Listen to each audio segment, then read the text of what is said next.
नमस्ते गाइस, के साल खबर सन्चै हुनुहुन्छ?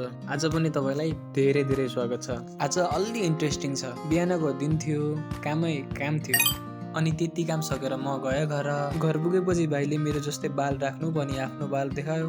त्यसपछि पनि मैले फिक्स काटौँ या नकाटौँ भनेर भाइलाई सोद्धा भाइले काट्दिनु भन्यो, अर्को भाइले पनि काट्दिनु भन्यो। मलाई हल्का लेट भएको कारणले मैले चाहिँ छिटो कम्प्युटर क्लासतिर लागेँ। कम्प्युटर क्लासबाट फर्कदा बाटोमै काटेर आउनु पर्ला भनेर सोचेको थिएँ। अनि ढिला नगरी म लागेँ आफ्नो सरसामान प्याक गरेर आफ्नो गन्तव्यतिर।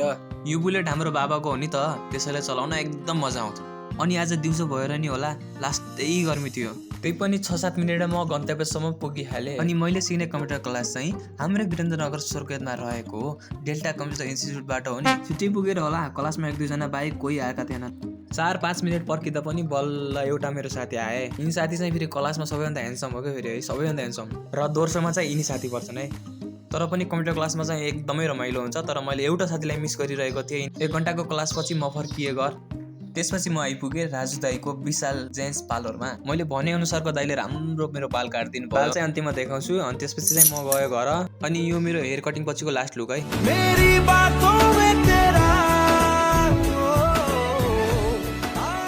भिडियो कस्तो लाग्यो गाइस कमेन्टमा भन्नु है। आजलाई यति नै, भेटौँला अर्को भिडियोमा।